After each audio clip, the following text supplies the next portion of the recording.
ፌደራል መንግስት ነው የሚቀልባቸው ይሉናልኛል እንዴ ቲዲኤፍን እኮ የሚቀልበው ፌደራል መንግስት ነው ለምን አንፈልግም እናንተን አይሏቸውም ለፌደራል መንግስት ምን አርጌው ነው አይዞን ያልኩት የኢትዮጵያን ቡድን ወርዶ ተሸንፎ ያ ሁሉ ሚሊዮን ግጦ ከዛ በኋላ ተጠያቂዎች ገነነና ሰይድ ናቸው እኮ ነው ያለው እኔ በሌለውበት ስብሃት ነው የህወሓት ማዕከላዊ ኮሚቴ አባል ሆኜ እንድመረጥ ያደረገው አሁን የተወሰኑ የሚችላቸው ተንኮሎችንም ከስብሃት ነው የተማርኩት አለ ይሄን ሁሉ ያደረገው በረከት ስምዖን ብድር ሲያመቻችላቸው የነበረው ይሄን ጣልቃ ገብቶ እንዲጽፍ የተደረገው በበረከት ስምዖን ትእዛዝ ነው አሁን አብይ ለነዚህ ሰዎች 4 ኪሎ ሩብ ስልጣን ልስጣችሁ ቢላቸው ሩጫ ነው አለሽ ቅድድም የሚመጡት ኢሳያስ የተናገረው ቃል በቃል ፍራሽ መውሰድ ብቻ ሳይሆን ፎቆችን በመደርመስ የትግራይን ወጣት ጨርሶ ለምን አላጠፋችሁትም ነው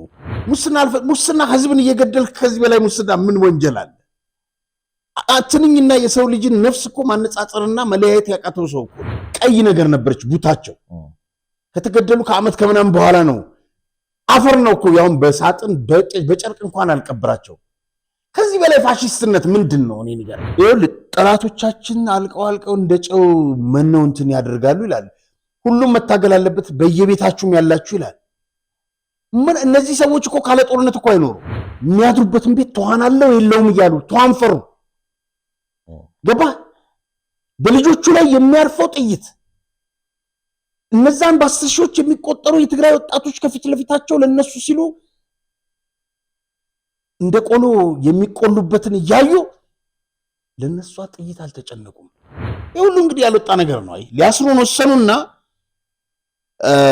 የተወሰነውን አገበት ወስደን ሌሎቻችን ጾረና ያለው እስር ቤት አቃታለው እስር ቤት ሆናል ጾረና ለምን እንደመሰዶች ያተጋለ ሻቢያ እኮ እንዲቀበላቸው እኮ ጾረና ወስደን እንታሰር ነበር አለ አብዛኛው ጀነራል መሸታ ቤት ብታስገባት ያው የመሸታ ቤት ሴት ነው የምትሆነው ወይ ጌታቸው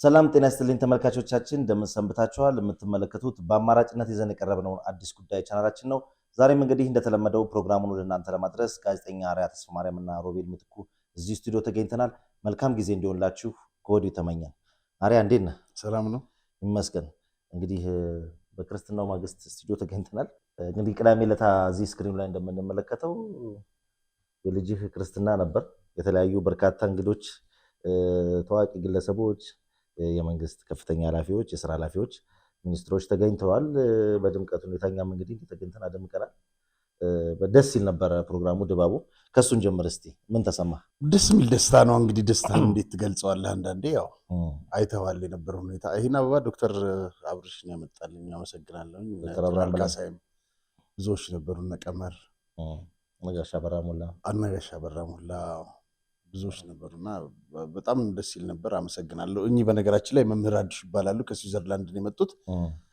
የትግራይ ተወላጅ ናቸው ከበፊትም ጀምሮ ጠንካራ አቋም የነበራቸው ፒኤልኤፍን አምርረው ከሚታገሉትና ጠንካራ ታጋይ ጀግና ከሆኑት አንዱ ናቸው እንግዲህ እነዚህ ያው ቤተሰቦች ናቸው ታውቃቸዋለህ ማስተዋወቅ ያስፈልግም ጥሩ ክርስትና አሳልፈናል መልካም እንግዲህ ልደቱን ደግሞ ለመብላት አሜን ያንተንም ልጅ እንግዲህ የኔም ብቻ አይደለም የሰው እየበላት ኖራለ ክርስትናና ልደት የስዩምን በላ የኔም በላ የወፉን በላ የምን ያልበላዋል እሺ ተበላላችሁ እንግዲህ መታገስ ነው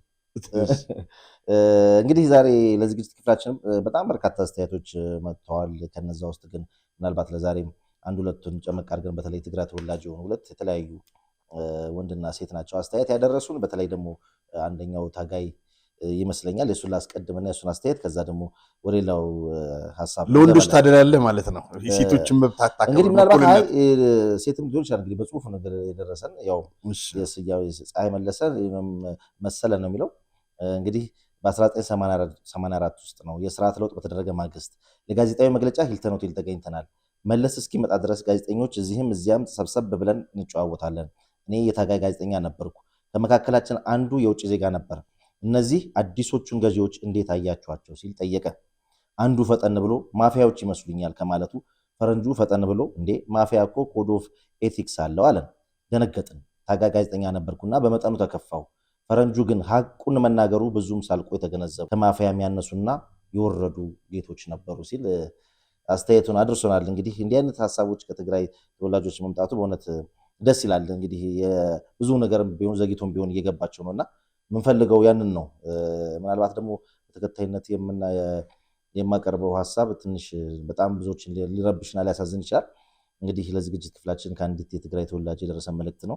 አዲስ ጉዳዮች እንዴት ሰነበታችሁ? ህወሓት በኢትዮጵያ ህዝብ ላይ ያደረሰውንና የሚያደርሰውን ግፍ በተከታታይ ስትዘግቡ ተመልክቻለሁ። እናንተም ደጋግማችሁ እንዳነሳችሁት ዋናው የህወሓት ሰለባ የትግራይ ተወላጅ ነው። ይህ እውነታ ተጋርዶባቸው የነበሩ አሁንም ተጋሩ ለጨካኞችና የስልጣን ጥመኞች እየከፈለ ያለ መስዋዕትነት ብዙዎቹ ዘግይቶም ቢሆን እየገባቸው ነው። ራሴን ለአብነት ባቀርብ ትግራዋይ በሆንም ባለፉት ዓመታትም ሆነ አሁን በከፍተኛ ችግር ውስጥ ነው የኖርኩት። የህወሓት ደህንነት ኃላፊ ነኝ በሚል ሳሙኤል አከላሊ የተባለ የአቦይ ስብሃት ነጋ እህት ልጅ ከፍተኛ ግፍ ተፈጽሞብኛል። አፍኖ ከወሰደኝ በኋላ በኤሌክትሪክ በመጥበስ በማነቅ የስሜት ሕዋሳቶችን በመዝጋት ወይም በመቆለፍ ከባድ የአእምሮ ስቃይ ደርሶብኝ በዚህ የተነሳ ራሴን ስቼ በተደጋጋሚ በመውደቅ የጎድን አጥንቶቼ ተጎድተው ታክሜያለሁ። ከአንድም 3 ጊዜ አስፋልት ላይ ጥሎኝ ከመኪና አደጋዎችና ከሞት ተርፌያለሁ። በብርድ ጊዜ በረዶ ውስጥ በማስገባት በሙቀት ሰዓት በኃይል ኤሌክትሪክ በመልቀቅ ከባድ ስቃይ ፈጽሞብኛል። መላ ሰውነቴን በማሰቃየት አይኖቼን በሰዓት በመጥበስ ከባድ ድብደባ መፈጸም ራሴን መቆጣጠር የማልችልበትና ላይ እስክጸዳዳ ድረስ የሚያደርስ ነውርና በመሳሪያ የመድፈር ተግባር ሁሉ ፈጽሞብኛል።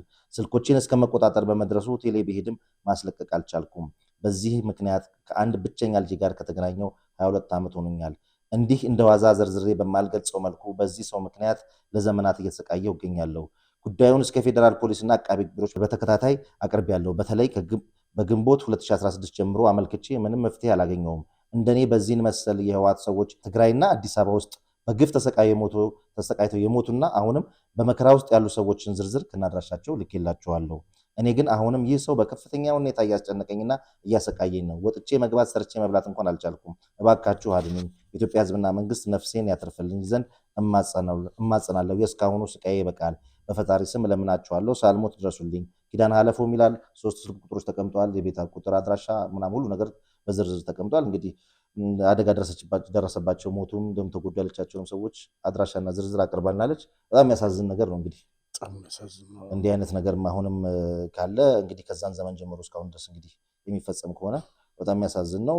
እንግዲህ የኛ የህዝብ ድምፅ ነን። ያለውን ነገር ተጎጂ ነው ወይም ደግሞ የህዝብን ስሜትና አስተያየት ለሚመለከተው አካል ነው የምናቀርበው። በእውነት በዚህ ልጅ ላይ የተፈጸመው ግፍ በጣም ያሳዝናል። በጣም ብዙ ነገሮች ናቸው፣ በጣም ይረብሻሉ። የተወሰነውን ጨምቄ ያቀረብኩትና በጣም ያሳዝነው ህዝብና መንግስት ይድረስልኝ እያለች ነው ያለችው።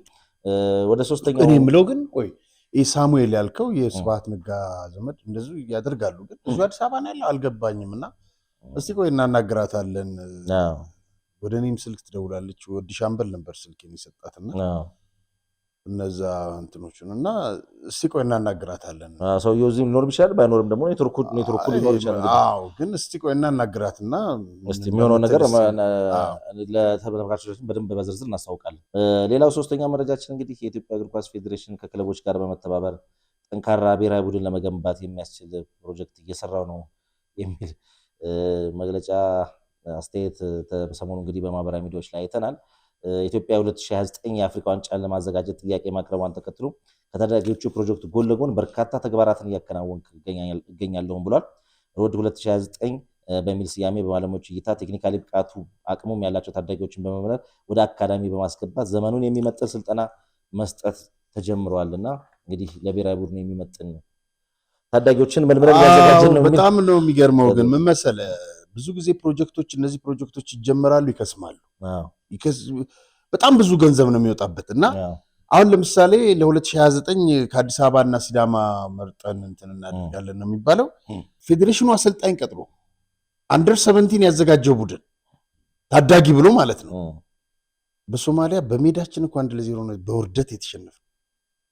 ለምንድር ተመራርጠው እኮ ነው የሚመጡት እንጂ የክለቦች ውድድር የሌለባት ምን የሌለባት ሀገር በሶማሊያ ከተሸነፍክ የለ። እኔ የምልህ የኢትዮጵያ እግር ኳስ እንዲያድግ እንዲለወጥ የሚፈልግ ከሆነ ዛሬም ዝም ያለው ምስክርነቱን ለመስጠት ፈቃደኛ ያልሆነው አብርሃም መብራቱ የጀመረውና የታየ እንቅስቃሴ ነበር። በገነነ መኩሪያ የተቀረጸ ሰይድ ኪያርም የሚያውቀው የፌዴሬሽኑ ፕሬዝዳንት አቶ ኢሳያስ ጂራ፣ አብርሃም መብራቱ፣ ገነነ መኩሪያ ስካይላይት ቁጭ ብለው ተነጋግረው የስልጠና ማኑዋሉን ሰጥቶ ሜዳ ውስጥ እየሄዱ ኢቭን እነ ሰይድ አብረውት ከእንትና ጋር እየሄዱ ከአብርሃም መብራቱ ጋር ወደ ውጪ በተግባር እኮ እንትናን ማነው አይቮሪ ኮስትን የሚያክል ቡድን አሸነፈ። በዛ እንቅስቃሴ ስልጠናውን አብረው ነበር የሚሰጡት። አበበ ቢቂላ ስቴዲየም ቪዲዮ ማስረጃ አለ። ለምን ያ ነገር እንዲቀጥል አልተፈለገም? ለምን አልተፈለገም? ፕሮጀክት እኮ ጥሩ ነው፣ ግን ክትትሉ ሂደቱን ጠብቆ ውጤታማ ይሆናል ወይ? ኢትዮጵያ ውስጥ ተሞክሮ ያልሆነውን ነገር እንደ ስልጣን ማራዘሚያ አሁን ይሄንን ነገር ማምጣት ክለቦች የሚገቡት ልጆች ውስጥ ራሱ ክለቦች ውስጥ የሚገቡበት እድሜ ራሱ አጠራጣሪ ነው እኮ። ታዳጊዎች ሲባል አሁን እንግዲህ ታዳጊ ክለብ ራሱ ተብሎ ክለቦች ራሱ የሚይዟቸው ልጆች ራሱ እንግዲህ ከሰለጠነው ዓለም ጋር ስናጠጥረው የሰማይና የምድር ነው። ስለዚህ እንደው ምናልባት እንደው የተሻለ ነው ከሚለው አርጎ ተስፋ ማድረግ ሊሆን ይችላል እንጂ እሱም ራሱ የክለቦቹ ታዳጊዎች ተብሎ የሚያዙት ራሱ ከክለብ እኮ መረጧቸው። አንደር 70 ብለው ከክለብ መረጧቸው። ከክለብ የሚጫወቱ ተጫዋቾች 17 ተብለው ጨዋታ ከጀመሩ 5-6 ዓመት ይሆናቸው ማለት ነው።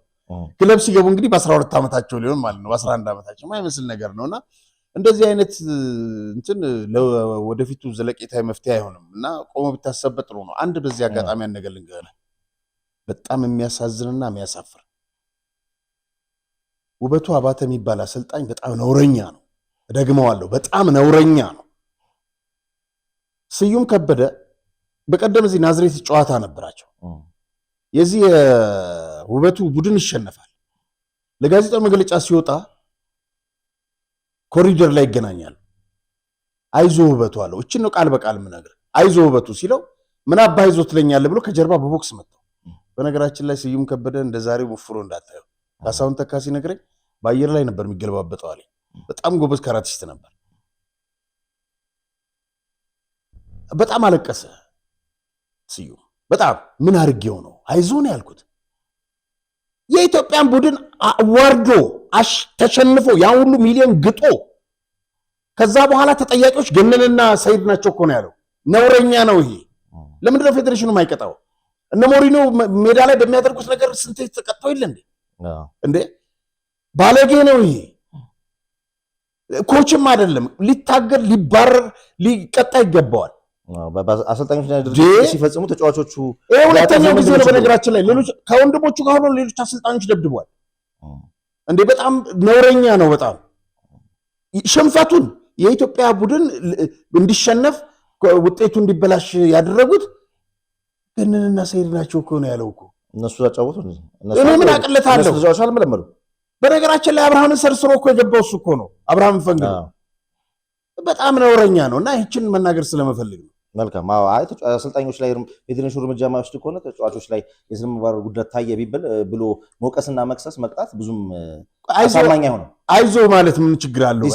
አይ እንደው ሊነጋገሩም ይችላሉ እንጂ ብትነጋገርም ማሰቡም ራሱ ትንሽ ይከብዳል። በዚህ ዘመን ላይ ቁጭ ብሎ መወያየት ነው ያለው። ስሜታዊ ልትሆን ትችላለህ።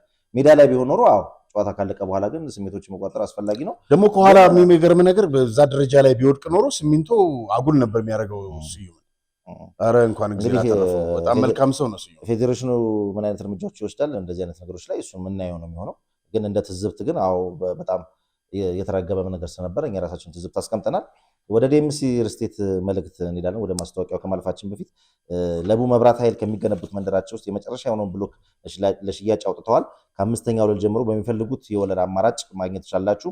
ከዚህ በፊት ሽያጭ ከወጡ ብሎኮች ላይም ግንባታቸው ከፍ ያሉት ቤቶች ወይም ብሎኮች አማራጭ እንዳሉ በጥራትና በፍጥነት እየተሰራ እንደሆነ በስፍራው ሄደን ለማየት ችለናል። አዲስ ጉዳይን አይተን የመጣ ነው ካላችሁ ደግሞ እንግዲህ ለእንደዚህ አይነት ደንበኞች ለየት ያለ ቅናሽ አዘጋጅተናል ብለውናል።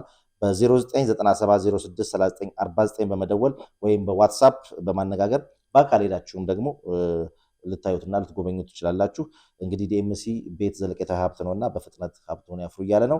ማስታወቂያውን ሰምተን ተመልሰን እንመጣለን። እስከ 2 ሚሊዮን ብር ቅናሽ የተደረገባቸው የመኖሪያ ቤቶች ከተወዳጁ የሂልሳይድ መንደር ውስጥ ለሽያጭ የመጨረሻ በሆነው የዲያስፖራ ብሎክ ቁጥር 3 ላይ ከስቱዲዮ እስከ ባለ 4 መኝታ ቤቶችን ከተጨማሪ የሰራተኛ የላውንደሪና የዕቃ ክፍል በአንድ ያካተቱ በ8% ቅድመ ክፍያ የቤቱን 60% ደግሞ እየኖሩበት ወይም አከራይተውት በ20 ዓመት ቀስ ብለው መክፈል የሚችሉት ባለ 1 መኝታ በ431 ሺህ ብር፣ ባለ 2 መኝታ በ619 ሺህ ብር፣ ባለ 3 መኝታ በ751 ሺህ ብር እንዲሁም ባለ 4 መኝታ በ1 ሚሊዮን ብር ቅድመ ክፍያ ብቻ።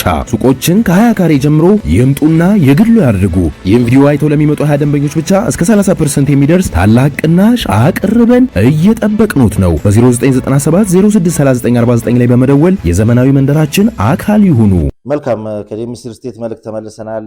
የቀድሞ መሪ ኮሎኔል መንግስቱ ኃይለማርያም እንግዲህ ከሰሞኑ ከዚምባብዌ ሐራሬ የሰጡት አስተያየት አለ እና እሱ ነገር እንዴት አየው? እዛ ብቻ መሰለኝ ወደ ላይ ሁሉ ሄደናል፣ ርቀናል። መዘጋጃ ቤቱ ድረስ እዛ ድረስ ሄደን ከዛ ስንመለስ አንደኛ በዛ ሙቀት የለበሰው ጃኬት የተሸከመው ቦርሳ ከብዶ ግፍ ይላል። ሲያየን ፈገግ አለን። እሱ ወዲያውኑ አወቀ ተማሪዎች ናቸው አለ። ከዛ ሌላ ኤርትራዊው ግን ከኋላችን ነበር። ቱታ ለብሷል። የጋጋጅ ልብስ የሚመስል ቱታ ቱታቸውን መሸፈኛ ቆፍ ምናምን አድርገው አንግተዋል መሳሪያቸውን እና ያስታውቃሉ። እና አጃቢ ከኛ ጋር ነበሩ፣ ፖሊሶች ነበሩ። እነኚህ ሰዎች እንጠረጥራቸዋለን። ተነግቶ ፈንጠር እሱ ከመንገዱ ወጥቷል። ከፍተኛውን ቦታ አመለጠ። ያኛው መጀመሪያ ያየነው ሰውዬ አመለጠ። ሁለተኛው ከኋላ የመጣው ሰውዬ ጀብደኛ ብጤ ነው። ኤርትራው ጀብደኛ ነው።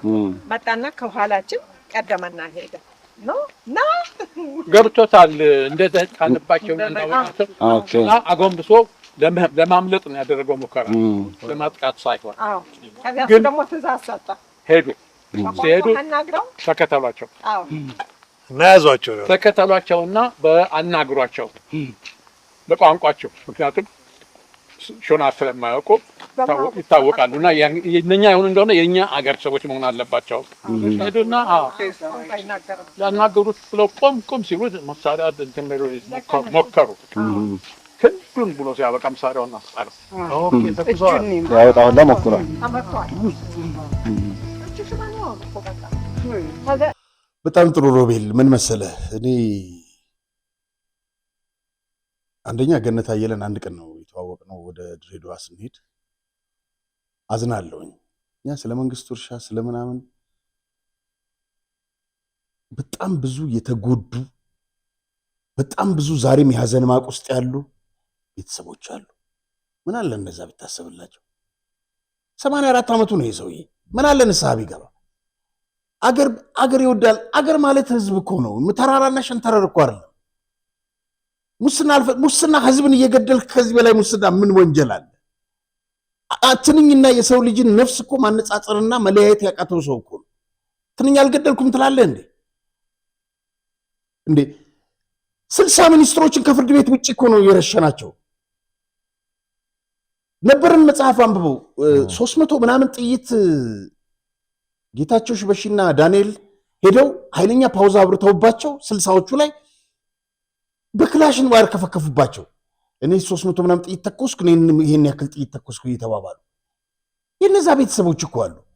የግድ የኔና ያንተ ወንድም መሞት አለበት በመንግስቱ ኃይለማርያም ለነሱ ለመቆርቆር ለነሱ ደም ይቅርታ አጥፍቻለሁ እኮ ማለት አለ። ኃይሌ ፊዳ እንትን ማነው እንትን ታስሯል። ሽሮ ሜዳ ማነው ከሎላ አስራተ ካሳ ግቢ እስር ቤት ነው እንዴ ይልልሃል። እንደማያውቅ ሁሉንም ነገር ይክዳል። ጀነራል ካሳይ በመፈንቅለ መንግስቱ መታሰሩን አላውቅም የሚል ሰው 10 ጀነራሎች እኔ ጋሽ ሙልጌታ ነው የነገረኝ። አንድ ጀነራል ዲሲ ነፍሱን ይማረው ጋሽ ሙልጌታ 10 ጀነራሎች ተስፋዬ ገብረ ኪዳን ሊወስንባቸው እኔ አልወስንም። እነዚህ ሰዎች የሰው ሕይወት አላጠፉም፣ በመፈንቅለ መንግስት አላጠፉም፣ ስለዚህ ሞት ሊፈረድባቸው አይገባም በሚል ከዳኝነቱ ለቀቀ። በኋላ ማን ነው 10 ብሩን ነው የወሰነባቸው። ነበርን መጽሐፍ አንብበውና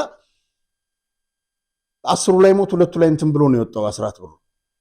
በኋላስ ማታ በገጀራ እየተከተከቱ ሰውነታቸው በብረት እየደቀቀ እንደዚህ እጃቸው ታስሩ 10 ጀነራሎች 2 ሆነው ጉራራ እኮ ያለው እንትን የተቀበሩት ታስታውሳለህ? 2 ሲወጣ ማለት አስከሬናቸው ሲወጣ የጀነራል ወርቁ ዘውዴ ፖሊስ አዛዥ የነበሩት ጫማ ቀይ ነገር ነበረች ቡታቸው። ከተገደሉ ከዓመት ከምናምን በኋላ ነው። አፈር ነው እኮ ያውን በሳጥን በጨርቅ እንኳን አልቀብራቸው። ከዚህ በላይ ፋሽስትነት ምንድን ነው? እኔ ንገረኝ። ከዚህ በላይ አገር ማጥፋት ምን ማለት ነው? ገነት እርሻ አለው እንደዚህ አድርጎ በጣም ፈሪ መሆኑን የምታውቀው አሁን ግድያ ሊፈጸምበት እንደዚህ አድርገውኝ እንደዚህ አመለጥኩኝ ምናምን ይላል። በጣም የሚያሳዝን ነው። ለዚህ መልስ እንዲወደ አንድ ነገር ላሰማ እጅግ ሁሌም አንጀቴን የሚበላኝ ነገር ግን አልወለዱትም። የደርግ እናትም አባትም ኮሎኔል አጥናፉ ናቸው። ፈጣሪውን መልሶ ለመብላት የወሰደበት ጊዜ ከ5 ዓመት ያነሰ ነበር። ህዳር 3 ቀን 1970 በዕለተ ቅዳሜ አጥናፉ ተገደሉ። አብዮት ልጆቿን በላች ተባለ። ሲያልቅ አያምር ሆኖ እንጂ መንጌና አጥናፉ ጎረቤት ነበሩ። ሚስቶቻቸው ውባንቺና ስናቅች በአንድ ስኒ ቡና ጠጥተዋል። ትምህርትና ትዕግስት ከነሱራፌል አጥናፉ ጋር ኳስ ሲራገጡ መሐረቤን ያያችሁ ሆይ ሲጫወቱ ይውሉ ነበር። ጨርቆስ መሿለኪያ 4ኛ ክፍለ ጦር ግቢ የሟችም የገዳይም ቤት ነበር። መንጌ ቀኝ እጃቸው ጎረቤታቸውና ለአጭር ጊዜም ቢሆን አለቃቸው በነበሩት ሻለቃ አጥናፉ ላይ ድንገት ሲጨክኑ ሐዘኑ ከባድ ሆነ። የሟች ልጅ ሱራፌል አጥናፉ እንደሚያስታውሰው ከሆነ ገራገሯ ወይዘሮ ባንቺ ቢሻው ለቅሶ ደርሷቸዋል። ተዝ ይለኛል እማዬ ወይዘሮ ባንቺን ባልሽ ባሌን ገደለው እያለች ተቃቅፎ ሲላቀሱ ይላል ሱራፌል። ለመሆኑ ከኮሎኔል አጥናፉ አባተ መገደል በኋላ ልጆቹ እንደምንኖሩ ከ8ቱ ልጆች 5ኛው ሱራፌል አጥናፉ መንጌ አባቴን ካስገደለ በኋላ እኛን እንዳሮጌ ዕቃ ከቤት አውጥተው ጣሉ ሲል ረጅሙን ቤተሰባዊ ምስቅልቅል ባጭር አረፍተ ነገር ይጀምራል። ሁለቱ ወንድሞቼ በብስጭት ሞቱ። ሱራፌል አጥናፉ አባተ እባላለሁ። የኮሎኔል አጥናፉ 5ኛ ልጅ ነኝ። አሁን እኔ ራሴ 5 ልጆች አሉ። የምተዳደረው በሹፍርና ነው። የአጥናፉ ልጆች 8 ነን። በሕይወት ያለነው ግን 5 ስንሆን 3ቱ በሕይወት የሉም። የሁለቱ ሞት ከአባታችን መገደል ጋር የተያያዘ ነው። አባታችን አጥናፉ የተገደለው ሁለቱ ወንድሞቼ ራሻ በሄዱ ልክ በ10ኛው ቀን ነበር። የታላቅ ሰለሞን አጥናፉ ይባላል። ራሽያ ለከፍተኛ ትምህርት እንደሄደ የአባታችንን ሞት ሲሰማ በዚያው የአእምሮ በሽተኛ ሆነ። እዚህ መጥቶ አማኑኤል ሆስፒታል ተሞከረ። አልተቻለም። እናታችን ብዙ ደከመች። አልሆነም። በጣም ይበሳጭ ነበር በአባታችን ሞት። ለምሳሌ እንደማስታውሰው ድንገት ተነስቶ በእግሩ ጎጃም ድረስ ይሄድ ነበር። አእምሮ ታወከና በመጨረሻ ብዙም አልቆየ ራሱን አጠፋ። የሁላችንም ታላቅ ዶክተር መክብብ አጥናፉ ይባላል። እሱም እንዲሁ በአባታችን አላግባብ መገደል በጣም ይበሳጭ ነበር። ራሻ ሕክምና ተምሮ ከተመለሰ በኋላ ብዙ ዓመት ሆሳዕና መንግስቱ ኃይለ ማርያም ሆስፒታል ሰርቷል። አባቱን በገደለው ሰው ስም በተሰየመ ሆስፒታል ውስጥ መስራት ምን ስሜት እንደሚሰጥ አስበው። ከሆሳዕና ህዝብ ዶክተር መክብብን የማያውቅ የለም ማለት ይቻላል። ተወዳጅ ሐኪም ነበር። ግን በአባታችን ሞት እጅጉ ይበሳጭ ነበር። እኔ ጨቃጭቀው ነበር። በቃ አባታችን የሚያምንበትን ሰርቶ አልፏል። እኛ የራሳችንን ህይወት ነው መኖር ያለብን እለው ነበር። እሱ ግን ብዙ ምስጢር ያውቅ ስለነበር አይሰማኝም። በጣም ብስጩ ሆነ። በመጨረሻም እሱም ጭንቅላቱ ተነካና ሞተ። ሟች ወንድሞቻችን ሰለሞንና ዶክተር መክብብ አባታችን ነገሌ 4ኛ ክፍለ ጦር እያለ የተወለዱ ነበሩ። ሌሎቻችን ግን እዚሁ መሿለኪያ 4ኛ ክፍለ ጦር ግቢ ውስጥ ነው የተወለድነው። ቴዎድሮስ፣ ጌታሁን፣ ሳምሶን፣ እንዳለ፣ እህታችን አብነት፣ እኔን ጨምሮ ሁላችንም የመሿለኪያ ልጆች ነን። ተመልከት ሮቤል፣ እንግዲህ እንዳዳመጥከው የሱራፌል ወንድሞች አንዱ ዶክተር ሆኖ በመንግስቱ ኃይለማርያም ስም በተሰየመው ሆሳዕና ታሞ፣ አንዱ ደግሞ አብዶ 8 ቤተሰብ ነው የተበተነው። ሙሉን አላቀረብነውም። ተመልካቾቻችን ይህን ቪዲዮ ስሙትና ሰምታችሁ ፍረዱ። በጣም ያሳዘነኝ ነገር ልንገር። መጨረሻ ላይ ማነው ከቤት አስወጧቸው። ከካምፕ የሆነ ስንት ልጆች ያሉት ሰውዬ ጋር አንድ ክፍል ውስጥ ተደራርበው እዛ በየተራ ነበር ምንተኛው አለ። ወንበርም ላይ አግዳሚ ወንበር ላይ ለመተኛት ተደራር እንትን ብለን ነበራል በየተራ። ከዛ በኋላ አንድ የቀበሌ ሊቀመንበር ቢፈልግ መንግስቱ ያባረኝ ይግደለኝ፣ የአጥናፉ አባተ ልጆች እንደዚህ ሆነው ላይም ብሎ የቀበሌ ቤት ሰጠናል። የቡፌ ዳላ ጋር ባለቤት ሴትዮ ልትገደል ስትል ያዳናት ኮሎኔል አጥናፉ። በየወሩ ስንት ብር ነው ይረዳ ትቆርጥላቸው ጀመረ። የአጥናፉ አባተ ልጆች ብላ ፈልጋ ማለት ነው። አጥናፉ ያን ያክል እንኳን ደሞዝ አልነበረውም ሴትዮዋ የምትረዳቸውን ይላል ሱራፌል። እና እንጀራ ትነግድ ጀመር እናቴ ምናምን ይላል። እና በበይነ መረብ ከስንት ዓመት በኋላ ከትምህርት ጋር ተገናኙ ከሱ ልጅ ጋር። እናንተ አባታችንን ገሎ እናንተ ውጭ ተምራችሁ ዶክተር ሆናችሁ እኛ ግን ታክሲ ሹፌር ሆነን ቀረን ይላታል። እና ከቤት አባሩን አባቷን አነጋግራ መልስ እንደምትሰጠኝ ነገረችኛል። አባቷን ስጠይቀው ምን ይላል መሰል ከቤት ተባረዋል እንዴ? አሁን ቆይ በሱራፌል ቦታ አሁን አስበው እስቲ ሱሮቤ አባትየውን ገሎ ልጆቹ ከቤት ወጥተዋል እንዴ? አላቅም። በጣም ጨካኝ ነው። የሚሰጣቸው መልሶች ናቸው የበለጠ የሚያደሙ። እኔ ይሄና በረከት አንድ ነው ይመስሉኝ። በጣም ነው የሚመሳሰሉብኝ። ገለው የሚሰጡት ምክንያት በጣም ነው የሚያቆስለ። ስለዚህ በገነት አዝኛለሁኝ እኔ። ንስሐ እንዲገባ ኢንተርቪው ላይ ማመቻቸት ነበረባት ነው ያንተ? አዎ ያለፉት ነገሮች የሰማናቸው ስለሆኑ እንደዚህ ሆኖ ሊገደሉ ነበረ። ምንድነው ምን ይጠቅመናል? ምናልባት ፈቃደኛ ካልሆነስ ተመልሶ እነዛ ነገሮች ማንሳት አይደለም እንጂ እንዴ ለመሰለ ተደጋግሞ እኮ ትንኝ አልገደልኩም የሚል ነው። ትንኝንና የናጥናፉን የሌሎቹንም የሚኒስትሮቹንም በኢሃፓስም በምናምን የገደላቸው በርካታ ምሁራን ያጠፋ ሰው እንትን የትንኝና የሰውን ነፍስ ለይቶ ማያቅ አረመኔ ነው ለኔ። መልካም ወደ ተከታዩ ሀሳብ እንግባ። እንግዲህ ባለፉት ቀናት ውስጥ በጥቂት ሳምንታት ውስጥ ፕሮግራም በሰራን የማዕከላዊ የአዲስ አበባ የሚገኘው የማዕከላዊ እስር ቤት ዋናው ኃላፊ የነበረውና እንግዲህ በርካታ ግፎች በመፈጸም የሚታወቀው ታደሰ መሰረት መሞቱ ተሰምቷል። እንግዲህ ትግራይ መኖሩ ራሱን ያስገርመኝ ነበር። እኔ እንደውም ኢትዮጵያ ውስጥ ላለ መሰለኝም ነበርና በኋላ ትግራይ መኖሩን እንደውም ጭራሽ የወንጀልና ምን አጣሪ ተብሎ መሾሙን ሰምተን ሳንጨርስ እንግዲህ መሞቱ ደግሞ በዚህ ሳምንት መጨረሻ ላይ ተሰምቷልና ምንድን ነው የሞቱ መንስኤ? ታሞ ነበር። በነገራችን ላይ ታሞ እንትን ይል ነበር፣ ይሰቃይ ነበር። ያው እንግዲህ ፈጣሪ ሁሉም ላይ የእጁን ነው የሚሰጠው፣ ሌላ ነገር የለውም። ታደሰ መሰረት ብዙዎችን ያኮላሸ፣ ብዙዎችን የገደለ፣ ብዙዎችን ያሰቃየ፣ ቶርች ያደረገ ተዘርዝሮ ማያልቅ ድርጊትን የፈጸመ ሰው ነው። ሰው አልለው። ይሄ ምን እንደምትለውም አላቅም።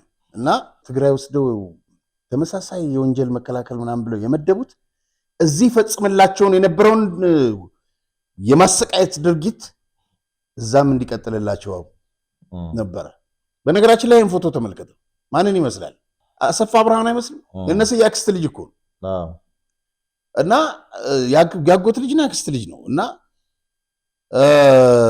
እንደዚህ ነው ስልጣን ላይ ያለ ነው ማዕከላዊ እነሱ ተራጎ ከተተ። ይሄ በእንደዚህ አይነት ሁኔታ ገብርኤል የሚባል የካቶሊክ ቤተክርስቲያን መቀሌ ውስጥ ጀግኖች የሚቀበሩበት ቦታ ነው። እና እዛ ነው የተቀበረውና እነዚህ አረመኔዎች ናቸው። በጣም በነገራችን ላይ ስለዚህ ሳነሳ ስለ ብስራት አማረ ነው። ብስራት አማረ ማን ነው የሚለው? ብስራት አማረ ከ68 ዓመተ ምህረት ጀምሮ ባዶ 6 የሚባል እስር ቤት አለ የማሰቃያ። እነ ጸጋዬ ደብተራው ወረኢ ላይ ሲገደሉ አሰቃይቶ የገደላቸው እሱ ነው። የኢሃፓ አባላቱ ዛሬ እንትን ውስጥ እኔ እንደውም ለኢሃፓ አባላቶች ባካችሁ ይህን ሰውዬ ክሰሱት፣ ማስረጃ አለ፣ ምስክሮች አሉ እያልኩ በርካታ ኢሃፓዎችን የጨረሰ ነው። አሜሪካ ውስጥ ይኖራሉ ውስጥ እና ዛሬ ወጥቶ እኮ በድፍረት የሚናገር ነው። የስብሃት ዘመድ ነው። ሌሎቹን ሲጨፈጭፍ እነ ስብሃትን አይነካቸውም። ለካ ለዚህ ነው 60 ኪሎ የጃንሆይን ወርቅ የሰረቀ እኮ ነው ከቤተ መንግስት 2 ዶንያ ገንዘብ። አንዱ እዚህ የማስታወቂያ ድርጅት የከፈተው ጸጋዬ የሚባል አለ፣ ቢቲ ማስታወቂያ። እነዚያ ያ ከዛ ታስሮ መጨረሻ ላይ ስለ ድርጅቱ ምንም ነገር እንደማያወጣ እንደማይናገር ገልጾ ወደ አሜሪካ በመለስ አውሮፕላን በወጣ ውስጥ ነው አብሮ የወጣውና ወደ አሜሪካ ሲሄድ 92 አስታውስ እንደሆነ እና ከንፈ ነበር ያሰራቸው። እኔ በተለይ ብስራት አማረ ስለ ፓርቲው የሚያውቀውን ሚስጥር ማንም ሰው አያውቅም እውነት ለመናገር እና ብዙ የገደለ ብዙ ያሰቃየ ነው። ወጥቶ እያንዳንዱን ያጋልጣቸዋል አይደል? እሱን ግን አያጋልጡት ማንም ደፍሮ ለምን እንደሆነ አላውቅም እና እንግዲህ ተሰቃይቶ ነው የሞተው ይመስለኛል። ይሄ ታደሰ ከዚህ በላይ ምንም ማለት አንችልም። መልካም እንግዲህ ጌታቸው ረዳ ባለፉት ቀናት ያደረጉት ቃለ ምልልስ ነበርና እዚህ ላይ ምን አዲስ ጉዳዮች ተነሱ የሚለውን እሱን እንግዲህ እዚህ ቪዲዮ ላይ እንመልከትና በዛ ላይ እናወራበታለን። ትግራይ ህልውና አክነረጋግጽ 2 ዓመት ደይወስደልና 2 ወርሕ ደይወስደልና 10 ዓመት ደይወስደልና بزي قدس كنرجعنا أنت وين ناقل حزي خيتفق نجارنا حزي كان بريزيدنت جزاوي محدار بحيلي بعفهم تقاليو دول هذا كم من قال قوينو تجرواي أو كل تخافيلو بحيل برات بعلنو على خواجة قال له زخيل أو كبتاع عفار ممكن خاصنا من أسير له أبي كيس حق ጸላከይ ሕጎስ ከዚህ ከቀነጨብኳቸው እንግዲህ ብዙ ረጅም ነው ቃል ሙሳ አንድ ሰዓት ከምናምን ነው ዋናውና ፍሬዎቹን ካነሳቸው ውስጥ ልንገርህ የህወሓት ጀነራሎች የማይካድ ስህተት ፈጽመዋል የህወሓት ፖለቲካዊ አመራር በአግባቡ ኃላፊነቱን ባለመወጣቱ ብዙ ጥፋቶች አጥፍቷል በ2013 የተቀሰቀሰው ጦርነት ማስቀረት ይቻል ነበር የመጀመሪያውን ዙር ማስቀረት ባይቻል ከዛ ቀጥሎ ለተካሄዱት ጦርነቶች አላስፈላጊና ማስቀረት የሚቻሉ ነበሩ ይቀነጨብኩ ነው እንግዲህ ዋናውና ሐሳቦቹን በሁለት ዓመቱ ጦርነት የሞቱት ተዋጊዎች ቁጥር በመጨረሻ ዙር በተካሄደው ውጊያ በሶስተኛው ማለት ነው ከሞቱት ተዋጊዎች አሃዝ ጋር ሲነጻጸር ጥፍ ነው አብይ እንዳይስቅ አሁን እዚህ ጋር ያላት ማለት ነው ጠላት እንዳይደሰት ብለን የምናልፈው ጉዳይ አይደለም ሌላው ከዚህ ታሪክ እንዴት ይማር ብለን ማሰብ አለብን አሁን በትግራይ ስልጣን ሊይዘው የሚገኙት አካላት የትግራይ ወጣት በእነዚህ የተመራ መጥፋት የለበትም እኔም እየመራሁት እንዲጠፋ ፍላጎት የለኝም ነው የሚለው አይሆንም የሆነ እምነታቸውን ይዘው መታገል የማይችሉ መሪነን ባዮች ይዘው እንዲጠፉ ለምን ይፈቀድላቸዋል እኔ እኮ አውቃቸዋለሁ ለልካክት ከተሐርጎ ታሪክ ንምንታይ ማሃሩሉ ሰብ ደሐር مستفقنا زو تقرا كم حزب بالسنه او تاريخ كرديا خمس نيرو مقلك بحال اي فقدون تاسواي او ساعات زي كبحال زربو نو نايمان قولعو بازي ليدرشيب زمرح زخونهم بروجكت كطفو ديليتيولين بداس نتقرا من اسي بازي امنا تمرحه كطفيو لن يزول زلو አሁን የነገርኩን ነው እንግዲህ የሚናገረው በጣም የሚያስገርም ነገር ልንገር ጌታቸው ያነሳው ለምሳሌ ጓድ ፈትሮልቅ ገብረስ እግዚአብሔር አለ ቦንጆርኖ ነው አንድም ቀን ይሄን የሚባል ሐሳብ አንስታና አቅርባ አታውቅም መጫጫዋ ብቻ ነው መሸታ ቤት ብታስገባት ያው የመሸታ ቤት ሴት ነው የምትሆነው ወይ ጌታቸው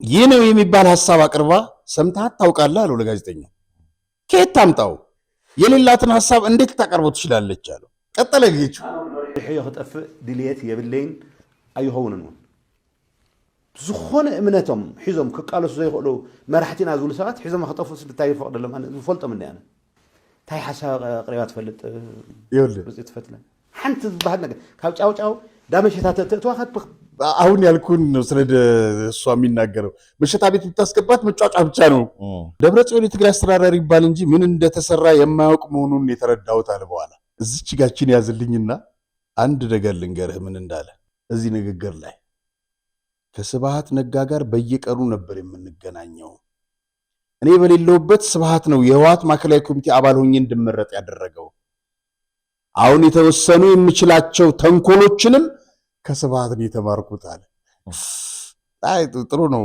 እንደዚህ መናገሩና ምን አለ መሰለ ደብረጽዮን መትረየስ ይዞ ይዋጋ ነበር የሚል አስቂ ንግግር ካንዳንድ ሰዎች ልትሰማ ትችላለህ አለ ወርቀ ዲኖ ላይ እኔና ደብረጽ ፊት ለፊት ነበርን በሚተኩሰው ጥይት ድንጋይ ሳይቀር ይወድቅ ነበር በከባድ ጥይት ማለት ነው ደብረጽዮን አይዞህ አለኝ ወረዛ ሄድ ራስ አይዞ እኔ ምን የሚያስፈራ ነገር አለኝ አልኩት ወርቀ በነገራችን ላይ ወርቀ ዲኑ ሊጠፉበት ተከበቡበትና በተአምር የተረፉበት ነው እሱም ተናግሮታል እና ምግበ በጣም ያጋልናል አጃቢ ያልከዳው እኔ ብቻ ነኝ ከመጀመሪያው እስከ መጨረሻው አጃቢዎቹ ከኔ ጋር ነበሩ ይሁን መንገድ ላይ በጦርነት ወቅት ጭንቅ ውስጥ ገብተን አለ እየሄድን መንገድ ላይ የህወሓት ፖሊስ ቢሮ ይጨቃጨቃሉ አለ ይጣላሉ በጂኦግራፊ ይጣላሉ ይቺ አጭር ናት ይላል ይሄ ጂኦግራፊን በዚህ ጋር እንሂድ ምናምን እከሌ ድሮ እዚህ ቦታ ነው የተሰዋው ሲል ገሚሱ እዚህ አልተሰዋም ይላል። እናንተ ሰዎች እንዴ ፓስት መጠንቆል ጀመራችሁ፣ ስለዚህ ፊውቸር የሚያሳየን ነው የምንፈልገው ይላል። ሌላው አንዱ ምን አለኝ፣ መድፍ ከሰማ አለኛል። አንድ ጀነራል ነው የሆነ ምናምን ስሙን አልጠቀሰውም። መድፍ ድምፁን ከሰማው አይመታህም፣ ድምፁን ከሰማህ ግን በቃ ይጨርሳል ሲለኝ፣ ይህ የምትነግረኝ ምን ያደርግልኛል? ከተመታውማ በቃ ተመታው አልኩታል። በጣም ይስቃል ጌታቸው። እውነት ለመናገር እኔና ጌታቸው ቤት አንመርጥም አለ ራሱ ጌታቸው ማለት ነው። ያኛው ጭራቁን መሰለኝ። ሁሉም ሊናገሩት ይችላሉ፣ ይሄን ሊመሰክሩት ይችላሉ አለና ዓለምና ሞንጆሪኖ ግን ትኋን አለው ወይስ የለውም ብለው ይጠይቃሉ አለ። በረሃ ይርክ ጦርነቱ ያለ ቤት ማረፊያ ቤት እየፈለጉ ማለት ነው። ትኋን የሌለው ሀገር ሳይፈጥሩ አለ ጌታቸው ትኋን አለው የለውም ብሎ ሲጨቃጨቁ ይላሉ። ጌታቸው በጣም ነው የሚስቀው እዚህ ጋር። አንድ ጊዜ ለዓለም ሸራተን እንያዝልህ እንዴ ትኋን የሌለው እዛ ነው፣ ስለዚህ ሸራተን እያዝልህ ያለ ጦርነት ላይ እንግዲህ ብዛንታ የሚባል ቦታ ታህሳስ 12 ቀን ሄደን ያውም አድራሻውን የማናውቀው ቦታ ሄደን ትኋን አለው የለውም ይላሉ። ያችን ዕለት ያፈርኩበትን መቼም አላፍርም አለ። በጣም ያፈርኩበት ነው እና ዓለም አለ። እነዚህ ሰዎች ለትግራይ በጭራሽ የሚጨነቁ አይደሉም። ህዝብ ሳያስርቡ ህዝብ ሳያደዩ የማይኖሩ ናቸው። አሁን አብይ ለነዚህ ሰዎች 4 ኪሎ ሩብ ስልጣን ልስጣችሁ ቢላቸው ሩጫ ነው አለ ሽቅድድም የሚመጡት። እነዚህ ካልተወገዱ ገና ያጨራረሱናል አለ። አየህ ሮቤል ይኸውልህ ልጆቻቸውን አሽተተው ወደ ውጭ ልከው እንዴት እንደተጨነቀ ባለፈው ዓለም አይተናል። ከዛ ወጣቱን በሺ የሚቆጠር ከፊት እየማገዱት የሚያድሩበትን ቤት ትኋን አለው የለውም እያሉ ትኋን ፈሩ። ገባ በልጆቹ ላይ የሚያርፈው ጥይት እነዛን በ10 ሺዎች የሚቆጠሩ የትግራይ ወጣቶች ከፊት ለፊታቸው ለነሱ ሲሉ እንደ ቆሎ የሚቆሉበትን እያዩ ለነሷ ጥይት አልተጨነቁም፣ ለነፍሳቸው ተጨነቁ። አየህ ትኋን የሌለበት አገር ሳይፈጥሩ አለ ቤቹ እንደዚህ እያደረግ እውነቱን አካፍለን ብዙ ምስጢሮች ይወጣልን። ደስ ይላል ማለት እንግዲህ በሌላ በኩል ደግሞ ጀነራል ወዲያን ጥሩ ሰፊ ቃለ ምልልስ አድርገዋልና በዛ ላይ ምን ጉዳዮች ተነሱ የሚለውን እሱን ደግሞ እንመልከት እስቲ። ሮቤል እንግዲህ ጀነራል ወዲያን ጥሩ ከአክሱማይት ሚዲያ ጋር ነበረ ቃለ ምልልስ ያደርጉት። የልጁ እርጋታ ይመስለኛል ረዳት ፕሮፌሰር ነውና ባለፈው ደውዬለት ነበርና አንተና ሮቤል በሚዲያችሁ ሰደባችሁኝ ምናምን አለ። ምንጭ ነው እኛ ስለ አክሱማይት ሚዲያ አንስተን ተናግረን አናውቅም ማለት ስብሐትን አድርጌ ኢንተርቪው ምናምን አለ። ግን በጭራሽ እኛ አልሰራንም እንደዛ አይነት ነገር። ኤኒዌይ ልጁ በጣም ጎበዝ ነው። እርጋታው፣ አድማጭነቱ፣ ሁለተኛ የሚሰጣቸው አስተያየቶች ሌላ ሚዲያዎች ላይ ቀርቦ በጣም ጎበዝ ነው። የተረጋጋ ልጅ ነው እና በስልክ ነበር ከወዲያን ጥሩ ጋር እንትን ያለው እና እኔ አየህ አገረ ሰላም እያለሁኝ በሀገረ ሰላም ለሚነሳ እኔ ተጠያቂ ልሁን፣ ሌሎችም ተጠያቂ ይሁኑ። ልክ ጌታቸው እንዳለው ማለት ነው። በፊት በደረሰው እንትን ወደ ፖለቲካ አንግባ፣ ነፃ ሆነን የህዝቡን ጸጥታ እናስከብርለት፣ ህዝቡ የተሻለ ልማት እንዲያገኝ እናመቻችልለት ብለን እኔ ብቻ ሳልሆን ብዙዎች ተነጋገርናል።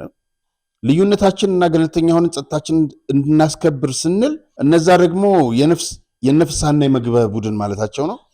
ጸጥታችን እናስከብር ሲሉ ህወሓትን የሚነካ ኃይል በመፈረጅ ገባ እነዛኞቹ በመከልከል በማስፈራራት ስም በማጥፋት ከየት የመጣ ነው በማለት እኛ ሁሉ በታገል ነው የሚል የሻዕቢያ የሚከተለውን አይነት አስተሳሰብ ነበር የያዙት። እናም በዋናው ተረጓጉም ላይ ልዩነት ነበረን የነሱና የሁለቱ ቡድን ማለት ነው። እኛ ነፃና ገለልተኛ ሆነን ስንል እነሱ ደግሞ በህወሓት ጥላ ስር ሆነን ነው ይላሉ። በዛ ስር ሆነው ነው መፈንቅለ መንግስት ያደረጉት። የትግራይ ጸጥታ ዋነኛ ችግር ማን ነው ብለን ስንገመግም አርሚው ነው። አርሚው ማን ነው ብለን ስንለይ መሪዎቹ ናቸው። የላይኛው አመራር ታችኛውን ድርጅት መግፋቱ እጅግ አደገኛ ስለሆነ ይስተካከል ብለን ተግባብተናል። መጀመሪያ የወጣው መግለጫ ነፃና ገለልተኛ የሚል ነበር። ጉባኤ ያደረገና ያላደረገ የሚል አጀንዳ ተነሳ።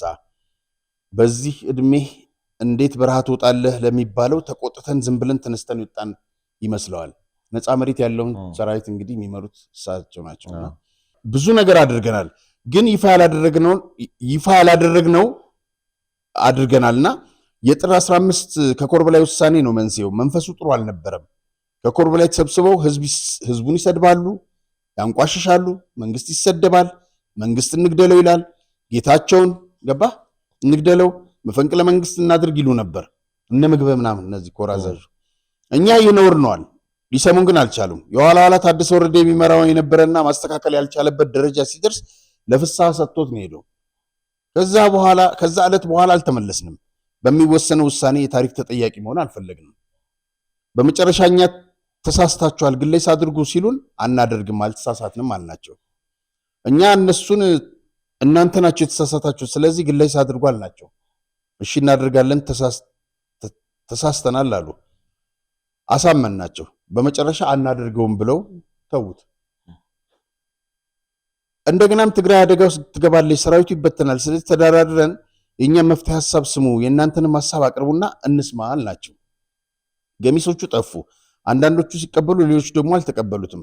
እንደውም ሳቁብን። በድሮ ነው የሚያስቡት፣ በጣም በድሮ እንጂ አሁን ባለው ወቅታዊ ሁኔታ አያስቡም አላቸው። ከዛ በኋላ እንግዲህ ማተም መቀማት፣ ቢሮም ሰብሮ መግባት ምናምን ቀጠላለ እና ወጣቱን በዚህ ድርጊት ተቆጣ። የሁሉ መስዋዕትነት ለምንድን ነው የከፈልነው በሚል ምናምን ወንድሞቹ ቤተሰብ የተበተነበት ምናምን ወደ ነፃ መሬት ማንም ሳይጠይቀው ነዋል ወደ ነፃ መሬት ሄደና በጣም ያሳዘነኝ አለ። ይህ ሁሉ ወጣት እየደገፋችሁ እንዴት መግለጫ አታወጡም? ያ በጣም የተሰማንና ትክክለኛ ሂስ ነዋል እና ማውጣት ነበረብን። ያ ሁሉ የህዝብ ድጋፍ እያለንና ግንባራቸውን ለጥይት መስጠት ጀመሩ። እነሱም እነዛምኞቹ መግደል ጀመሩ። ያው የናደመ ተላላኪዎች ማለት ነውና በመጨረሻ ያው እንግዲህ መናገር የምፈልገው ያለ ወዳን ጥሩ ሊያስሩን ወሰኗል። ይህ ሁሉ እንግዲህ ያልወጣ ነገር ነው። ሊያስሩን ወሰኑና የተወሰነውን አግበት ወስደን ሌሎቻችን ጾረና ያለው እስር ቤት አቃታለው እስር ቤት ሆናል። ጾረና ለምን እንደሚሰዶች ያተካለ ሻቢያ እኮ እንዲቀበላቸው እኮ ጾረና ወስደን እንታሰር ነበር አለ አብዛኛው ጀነራሎች። እና የሰላም መንገዱን ሁሉ ሞክረን ነው አሁን ወደ በረሃ የወጣ ነው። አንድ በጣም አስቂ ነገር የተናገረው ልንገር። ዶሮ ኩኩሉ እያለ መንጋቱን ያበስራል አለ። ዶሮ ሊታረድ ሲል ምን ይላል? እኔ ከታረድኩ ማን ጮሆ ይቀሰቅሳቸዋል እንደሚባለው እነሱም እኛ ከሌለን ትግራይ ጨለማ ይወጣታል። ገባህ? እና ስንት የተማረ መምራት የሚችል ወጣት እያለ ሽማግሌዎች እንዴት ትግራይን እኛ ከሌለን እንዴት ትግራይ አትኖርም ይላሉ። እንዴ እነሱ ባይኖር ትግራይ ትቀጥላለች ነው የሚለው። እንግዲህ የኛ እንትን ከማንም ይሄ አሁን ነፃ መሬት ያለው ኃይል ከማንም ፓርቲ ነፃ እንደሆነና የፓርቲ አባል የሌለበት የፓርቲ አባልነታቸው ለምሳሌ ቢተው በላይ ልጅ ብሎ ሸዊት የፓርቲ አባልነታቸውን ቀደው ጥለው ወይም መልሰው እዛ ነፃ መሬት ላይ የሚገኘው ሰራዊት ከማንም ያልወገነ ትግራይ ውስጥ ሰላም ገለልተኛ ሆኖ አባትየው ግን ገዛ ነው። ቅርታ ተቆርጠ ነው ማን ሸዊት ነፃ መሬትን ተቀላቅሏል። አባትየውስ ቢተው እዛው ነው ከባቶች ጋር እዚህ ነው ያለው አዲስ አበባ። ግን ያው እኔ አቋሙን አላውቅም። ግን ከነሱ ጋር ይሰራ ነበር እኮ ስብሐት መልሶት። በጣም የሚገርም ነገር አንድ ነገር ልንገር። ስብሐት እኔ ነገሬ ናቲ ነው እና እስር ቤት ሊጠይቀው ሄደ እንትና ቢተው በጣም እያለቀሰ እዚህ እስር ቤት ውስጥ ሆኜ ስብሐት ሚስቴን ታጋይ ነች ያቺ ሚስቱ ያስኔን ያስደበደበችኝ ጠቁማና ሚስቴን ያማግጣታል እና ወሬው እኔ ጋር እንዲደርስ ያደርጋል እና ያሳምማልኛል አለ።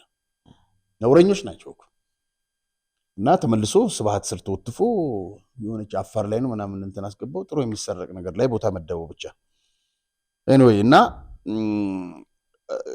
ከፌዴራል ጋር ግንኙነት አላችሁ ይባላል አለው።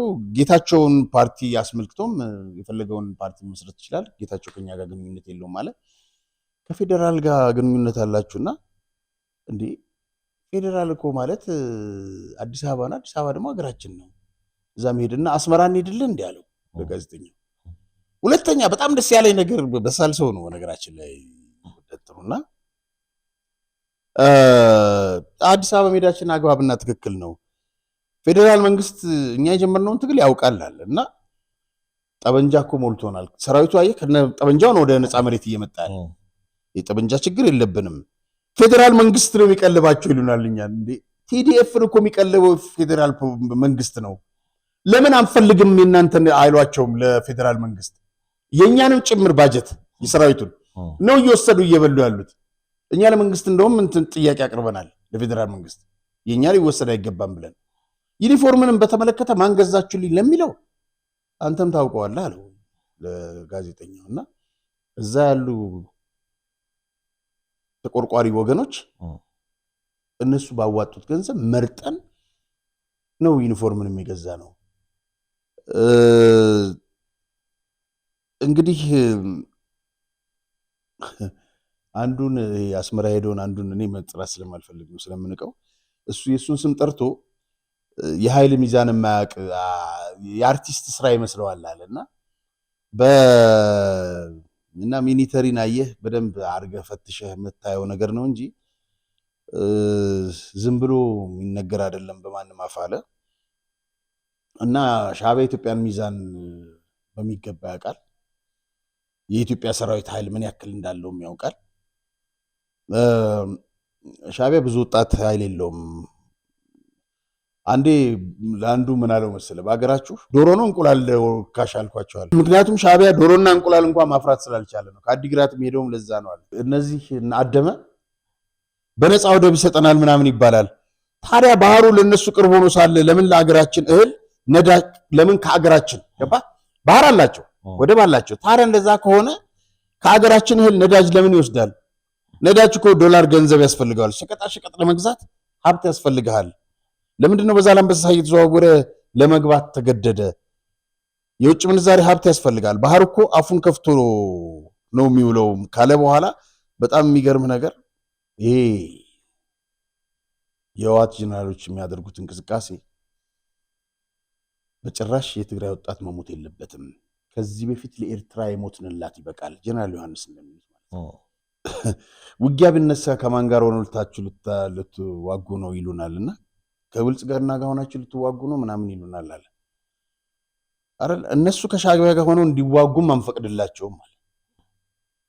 እና ኢሳያስ አለ ኢሳያስ የተናገረው ቃል በቃል ፍራሽ መውሰድ ብቻ ሳይሆን ፎቆችን በመደርመስ የትግራይን ወጣት ጨርሶ ለምን አላጠፋችሁትም ነው ያለው። የፕሪቶሪያው ስምምነት አደናቅፎላል ያለው። ይህ ማለት በሬ ካራጁ ይውላል ማለት ነው። አሁን እየሄዱ የሚውሉትን ማለት ነው። በጣም መጨረሻ ላይ ምን እንዳለ ልንገርህ። የቲዲኤፍ ሰራዊት አዛዦች በዚህ ሰዓት ምን ያክል ጀነራሎች በኤርትራ እንደሚገኙ ልነግርህ እችላለሁ፣ ወይም መረጃው አለኛል። ከትግራይ ፉርኖ ዱቄት ብቻ የላኩ እንዳይመስልህ፣ ጥይት፣ ጠበንጃ፣ ተተኳሽ፣ ከባድ መሳሪያ ነው የላኩት። ስም ባይጠቅስም ምግበ ነው። በዚህ የፖለቲካ መሪዎች የሰራዊት አዛዦች እጃቸውን አስገብተዋል። ነገር ግን ይህን ያልተቀበሉ ሰራዊት አዛዦችም እንዳሉ አውቃለሁ። አንድ ጀነራል ከፋኖ ከሻዕቢያ አመራሮች ጋር ተገናኝቶ ሲያበቃ አሁን በኤርትራ ይገኛል። ምግበ ነው እና ስሙን በኋላ እነግርሃለሁ አለው። የትግራይ ህዝብ ስለነዚህ ሰዎች ማንነት በስም ይግለጽልን ካለ ማንነታቸውን እየጠቀስኩ አየህ፣ ይኸውልህ ጥሩ ነገር መጡና ወዳን ጥሩ ነገር መጣና የትግራይ ህዝብ በምን መንገድ ነው አሁን እዚህ ቃለ መልስ ነው እየሰጠ ያለው? ይሰማል በተለያየ አማራጭ። ስማቸውን ንገረን ብሎ በምንድን ነው የሚልክለት? ለወደንተው ህዝቡ ትመጣና ካወጣው ይፋ ማውጣት ነው። እንዲህ የሚተሻሹት ነገር አላቸው አንዳንድ ጊዜ።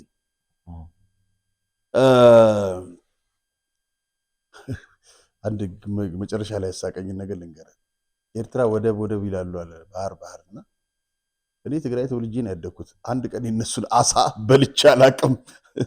እና ይሄንን ይመስላል። መጨረሻ ላይ ግን ማንነታቸውን አለመግለጻቸው ትንሽ መልካም። ጀነራል አብርሃ ተስፋዬ ወይም ደግሞ ድንኩል እዚህ ስክሪን ላይ የምንመለከተው ለወዲያን ጥሩ ምላሽ በሚመስል መልኩ የተናገሩት ንግግር አለ። እሱን ደግሞ እስቲ እንስማና በዛ ላይ ነው። በነገራችን ላይ ነገር ልንገርህ፣ እንደዚህ ሰውዬ በጣም ፋሺስት የለም። የመጨረሻ ፋሺስት ነው። በአካል የሚያውቁት ያደረገውን ነገር ልንገርህ። 90 ዓመተ ምህረት የኢትዮ ኤርትራ ጦርነት ሲጀመር ማለት ሻዕቢያ ድንበር የኢትዮጵያን ሲያልፍ የቀድሞ ሰራዊት አባላት እንዲመለሱ ተደረገ አይደል? እና ያው ብዙ መስዋዕትነት ተከፍሏል። እንትና በሰፊው ጽፎታል የነበረውን ስህተት ሁሉ ምናምን የነበረውን ድል ሁሉ ነው ጀነራል ዮሐንስ እና በአካል የሚያውቁት የዛ ጊዜ ነገሩኝ። ያውም የቀድሞ ሰራዊት አባላት አይደሉ በኋላ የኢህአዴግ እንትኖች ናቸውና ይሄ ምንድን ነው ምናምን ብሎ ይጠይቃል። የደርግ ሰራዊት ነው። የደርግ ሰራዊት የሚባል የለም ግን ደርግማ እዚህ አካባቢ እንግዲህ እነዛ ሰዎች የህይወት መስዋዕትነት ለመክፈል ነው ግንባር ድረስ የሄዱት እና ወደኋላ እያመጣ ብዙ ሰው ረሽኗል። ደርግ ማየት አልፈልግም እያለ አሁን የሚለው ምን መሰለ ኩልና ተቃለስቲ ንኹን ኣብ ገዛና ዘለና ንኹን እንፈልጦ ተቃሊስና ከም ንዕወት ተሳዒርና ከም ዘይንፈልጥ አይኑን ተመልክተው አይኑን እንቅስቃሴው ከም ዘይንፈልጥ ጸላእትና ረብሪቦም ባዕሎም ከም ጨው ከም ዝሐቁ ይኸውልህ ጠላቶቻችን አልቀው እንደ ጨው መነው እንትን ያደርጋሉ ይላል። ሁሉም መታገል አለበት በየቤታችሁም ያላችሁ ይላል። ምን እነዚህ ሰዎች እኮ ካለ ጦርነት እኮ አይኖሩ ባዕሎም ከም ዝፈርሱ ንሕና እውን ምቹ ጊዜ እንዳመረጽና ከም ንስዕሮምን ከም ንዕወትን ኢና ንፈልጥ እኛ ምቹ ጊዜዎችን እየፈለግን እንደምናሸንፋቸው ነው ምናቀ እዚ እውን እቲ ዘለና መማረጽ እንታይ እዩ እንተልና ህዝብን ሰራዊትን ሓደ ምዃን ይኸውልህ ያለን አማራጭ ህዝብና ሰራዊት አንድ መሆን አለብን። ምምሕዳር ናይቲ ህዝቢ መርሓ እዩ። እቲ ሰራዊት እውን መርሓ ኣለዎ። ለአስተዳደሩም ህዝቡን ይመራል። በፈንቅለ መንግስት ያደረገው ማለት ነው። ሰራዊቱም ህዝቡን ይመራል። ብሓደ እንዳተራኸብና ጸገምና እናፈታሕና አንድ ላይ ተገናኝተን ችግሮቻችንን በመፍታት እናሸንፋለን። ጠላቶቻችንን አቅል ምንድነው እንትን ሲጠብህ መግቢያ ምናምን መውጫ አቅል ነው የሚባለው ጠቧቸዋል። በእነዚህ ባንዳዎች አድርገው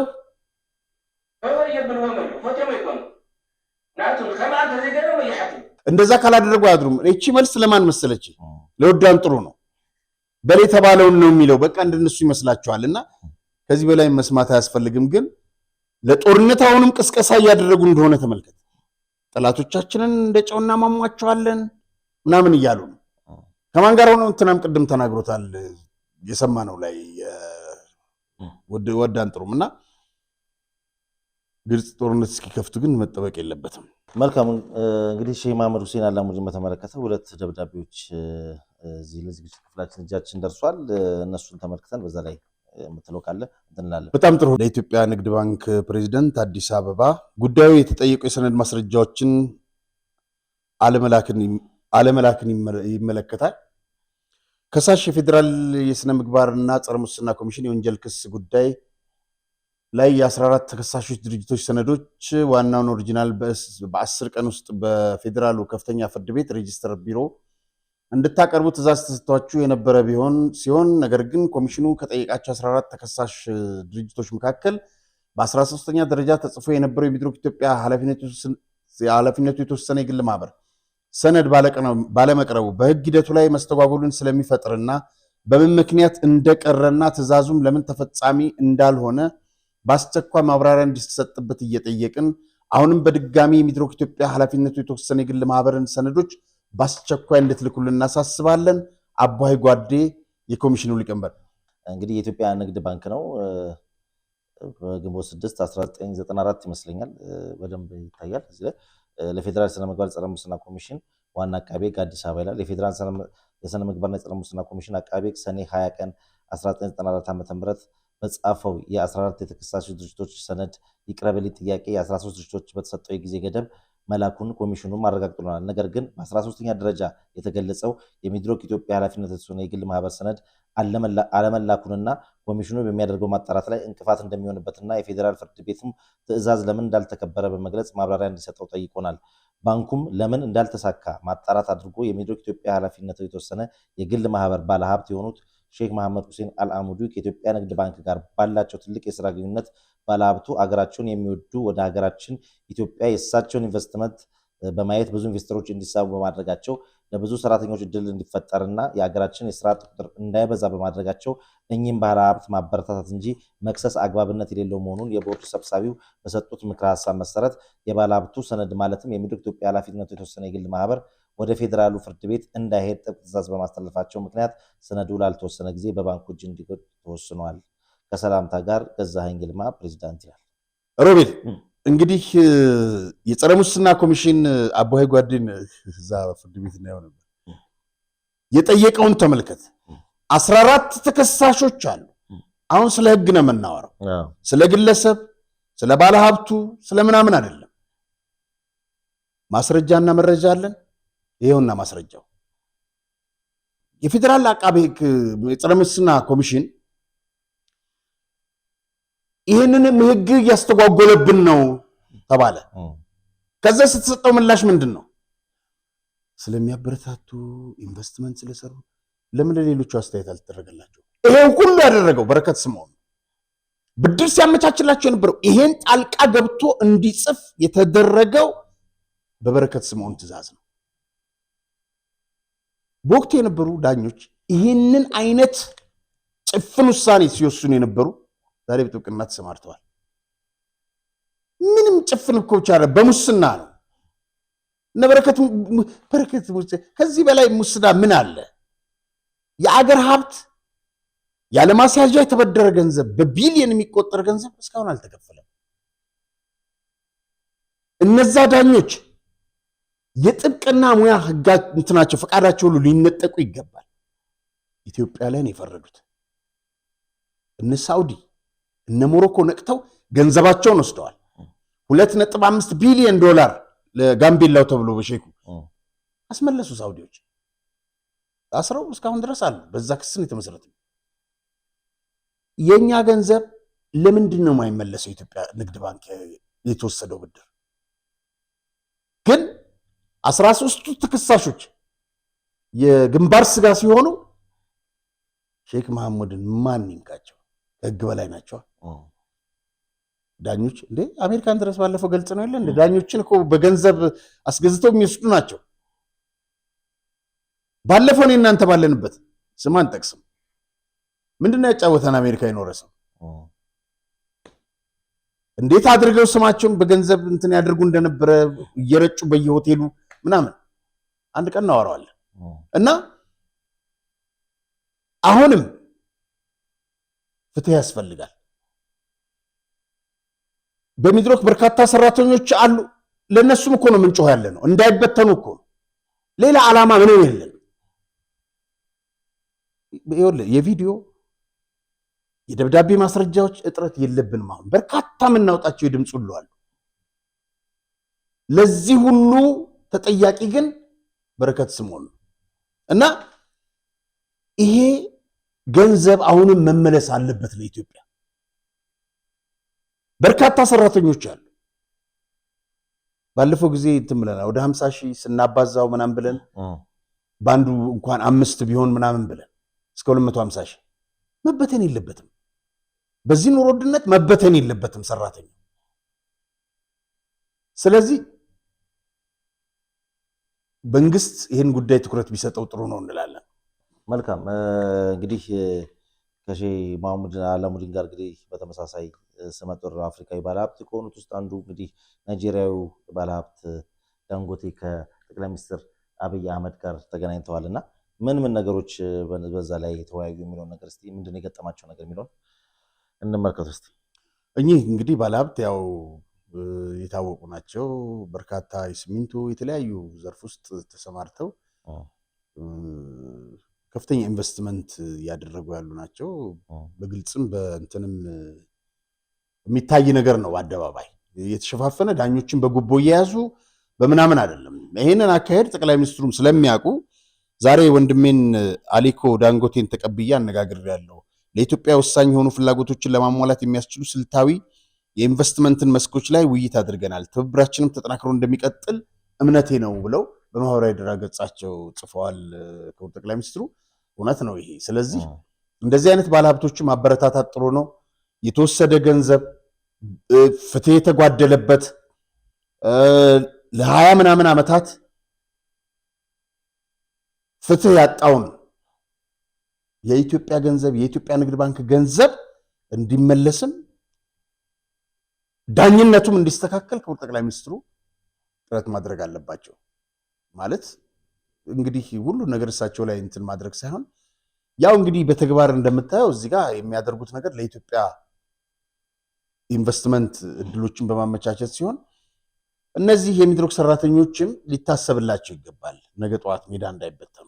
ስለዚህ ገንዘቡ በአስቸኳይ ተመላሽ መሆን አለበት፣ ፍትህ እና ርትዕ ይከበር እንላለን። መልካም፣ ስለነበረን ቆይታ እጅግ አድርጌ አመሰግናለሁ። የተከበራችሁ ተመልካቾቻችን የዕለቱ መሰናዷችን ይመስል ነበረ። ፕሮግራሙን አዘጋጅተን ወደ እናንተ ደረስንላችሁ። ጋዜጠኛ አርአያ ተስፋ ማርያም እና ሮቤል ምትኩ ነን። ዳግም በሌላ ዝግጅት እስክንገናኝ ድረስ እስከዛው ሰላም ቆዩ። እስከ 2 ሚሊዮን ብር ቅናሽ የተደረገባቸው የመኖሪያ ቤቶች ከተወዳጁ የሂልሳይድ መንደር ውስጥ ለሽያጭ መጨረሻ በሆነው የዲያስፖራ ብሎክ ቁጥር 3 ላይ ከስቱዲዮ እስከ ባለ 4 መኝታ ቤቶችን ከተጨማሪ የሰራተኛ የላውንደሪና የዕቃ ክፍል በአንድ ያካተቱ በ8% ቅድመ ክፍያ የቤቱን 60% ደግሞ እየኖሩበት ወይም አከራይተውት በ20 ዓመት ቀስ ብለው መክፈል የሚችሉት ባለ 1 መኝታ በ431 ሺህ ብር፣ ባለ 2 መኝታ በ619 ሺህ ብር፣ ባለ 3 መኝታ በ751 ሺህ ብር እንዲሁም ባለ 4 መኝታ በ1 ሚሊዮን ብር ቅድመ ክፍያ ብቻ። ሱቆችን ከ20 ካሬ ጀምሮ ይምጡና የግሉ ያድርጉ። ይህን ቪዲዮ አይተው ለሚመጡ 20 ደንበኞች ብቻ እስከ 30% የሚደርስ ታላቅ ቅናሽ አቅርበን እየጠበቅኑት ነው። በ0997 063949 ላይ በመደወል የዘመናዊ መንደራችን አካል ይሁኑ።